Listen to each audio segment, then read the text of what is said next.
Because one of the things LG did in their presentation this year, Jules, Uh-huh. was tell everybody just how many of their consumer panels, so the G1 from last year and the C1 from last year, Yep. how many of them are actually used in professional Yep. environments. Now, they are not used, and I need to stress this, and this is the same for Panasonic and Sony and any other manufacturer that claims that their TVs are graded on. Critical grading is not done on these TVs. These TVs are for the client, No. and they are used in a professional Yep. environment. So when a client goes in Yep. to see how their film is looking, a lot of the time LG displays are used as well as Panasonic and Sony's, which some people might be surprised at. So, Jules, what's the difference Yep. between a grading monitor and a consumer TV? Quite a bit. I mean, first off, the price. I mean, you've just mentioned that the G2 65-inch, €3,000, something like that. You know, on the set of a lot of these studios, you coming across something like a Sony PVM A170, a 17-inch RGB OLED monitor, £5,000, 17-inch, 1080p, SDR only, and no Netflix app.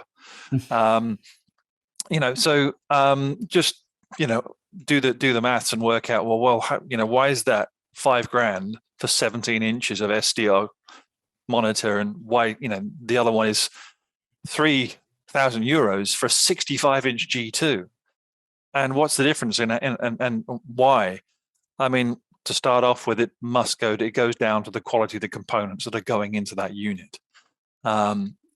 If you're going to produce a TV that you're selling at £3,000, €3,000 at 65 inches, you may not be able to shop in Waitrose for those parts.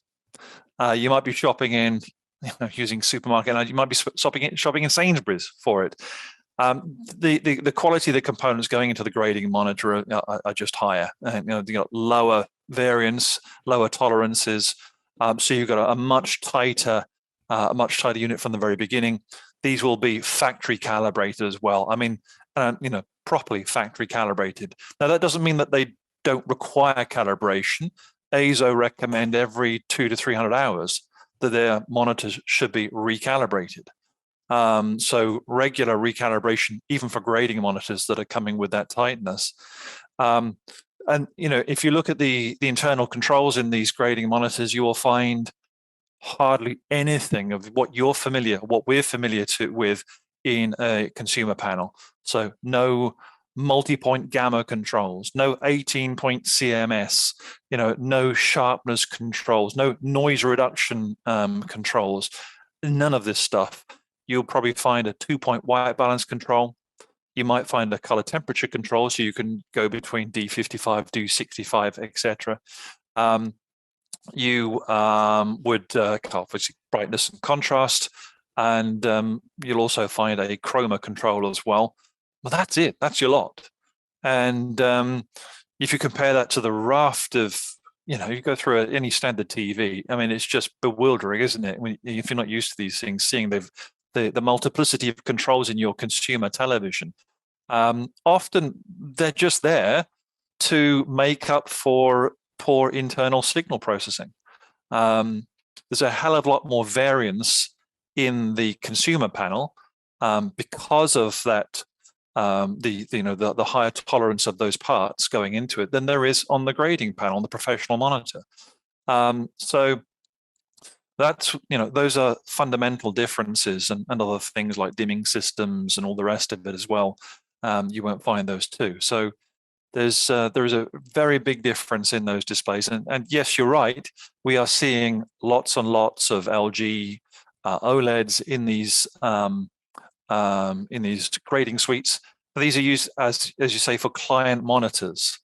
You're not all going to cram around, you know, a 17 or a 30-inch monitor to check on the progress of the movie. So they have a larger consumer display there, you know, 77-inch, 65-inch C1 or something like that. I was down at a studio in London, the South Bank Centre, and they had about 4 of these C1s next to surrounding a grading monitor. You know, so, and that's the challenge also is actually because they want the client displays to look as closely as possible that's close as possible to the grading monitor. So that's your reference point, and you're then trying to match those consumer displays to the grading monitor, but they would not grade on the on those consumer, on the client panels. They're reviewing content on them. So some big differences price wise and in terms of the accuracy. And even though those grading monitors don't have all those 20-point white balance and the rest of them controls, just with, and it's quite incredible, it's a calibrated delight actually. If you just dial in your white point with that 2-point white balance controls, and often you don't even have to use the bias controls or the low end controls for that. If you just dial that in, then you measure your colors and it goes bish bash bosh, everything just pings into place perfectly, and it's a dream. That's why you're paying big ticket prices, Jules, isn't it? Because these things they're designed to be reference points, and that's why they cost what they cost. When you consider what a consumer TV costs in comparison. Just finally, Jules, in terms of grading monitors and consumer TVs, is it worth somebody going out and spending a couple of tens of thousands on a grading monitor instead of a consumer TV? Well, you won't get Netflix. Oh, you could stick your Apple TV up to it, couldn't you? You could attach something to that, but no, I mean, practically speaking, this is beyond most people, isn't it? You won't want to spend that kind of, £5,000 on a 17-inch monitor. That's not practical. But for grading purposes, that's what you absolutely have to have. You can't grade on a consumer level display. And I think people need to understand that, when we're complaining about, it's these TVs are so expensive, and you put it into context, and actually we're getting a terrific amount of technology. We've never had it so good, have we, really?